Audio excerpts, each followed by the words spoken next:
All right, Ed here, back in the garage. This is a subject that people don't discuss a whole lot anymore. It's called kit bashing. And what it is any model that you want to modify. So you take a kit and you modify it. A lot of people do call it mods. It's really not that. Sometimes you just take a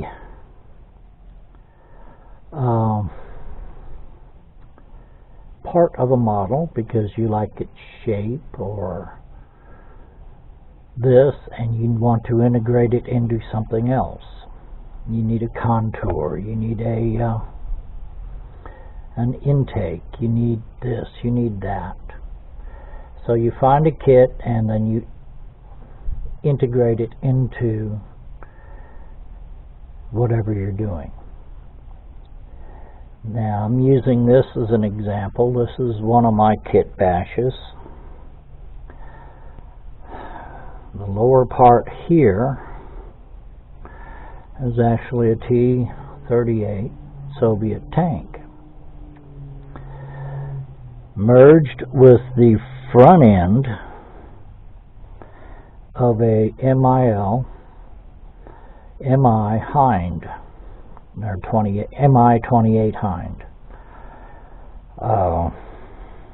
Now with this one I created into a story around, because I didn't want this to be a war machine, but I did want this to be an intelligence gathering machine.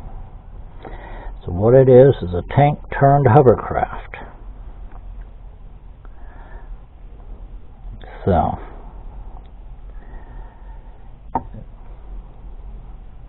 no treads.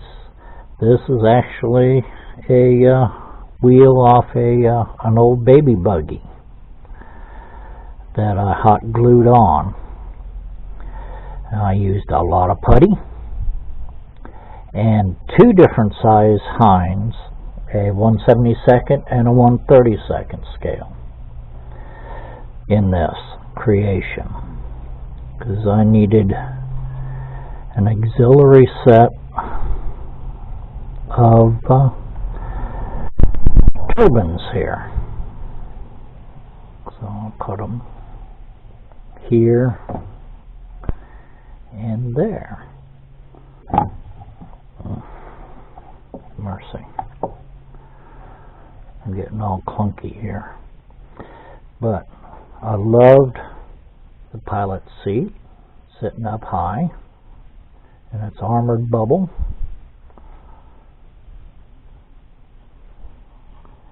With the intelligence man here in front in his own bubble.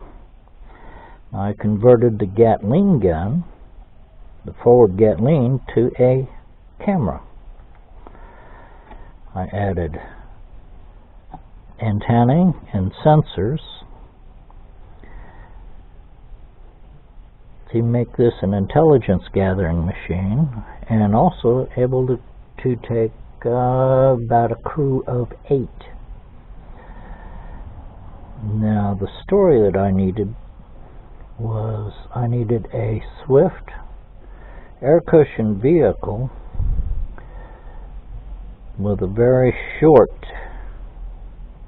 takeoff and landing capabilities. So these fins I think are modified here and here and here and here out of the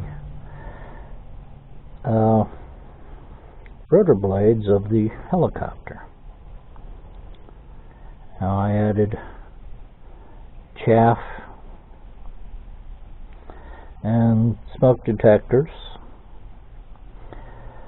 handholds and footholds. Here's where it's starting to come loose. Should have used epoxy, but hey, live and learn. Got seating in here. enough for 6 with one stand up.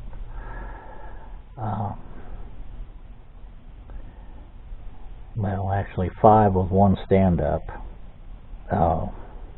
personnel, acting as a load master, technician, whichever. Keep this thing going. I added compensating thrusters here, here, and on the nose, here and here, along with extra sensor discs here and here. Added these are added handholds and footholds here and here as well. Antennae, and then I used the tanks off of the tank, the external tanks, and mounted them here. Here's the nope, that's another sensor for this thing. Got a little bit of battle damage on her, and a lot of weathering. The paint design actually is off of an old Navy design called the Diamondbacks.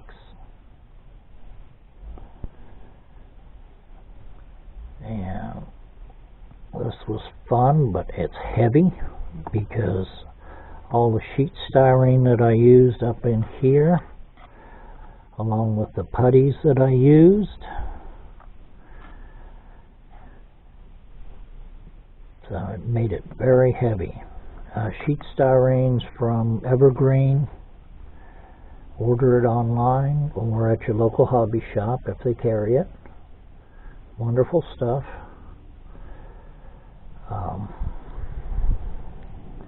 Yeah, I wanted a vehicle that would go into a battle zone and collect data, and for sale to both sides, actually. But this is one of my renditions. I do have another here that I've made because I needed something to fit a story, and I created it. Kit bashing. So this is what I call a prospector, because it can be very quiet coming in because it's an air cushion vehicle. Coming in on moderate thrust. There's a steering gear back here.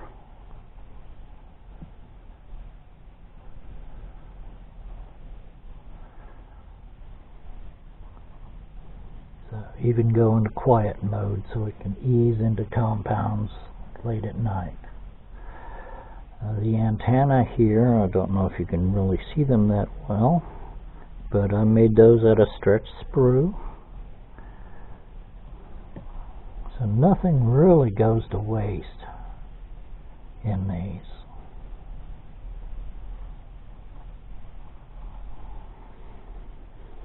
I don't know, this might be a 1/48 scale bird.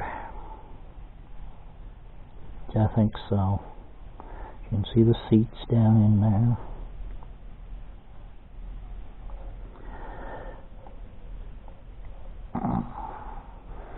So this thing can do a few things, and yeah, it's pure science fiction, and that was the point of my story, but I won't get into that at this time.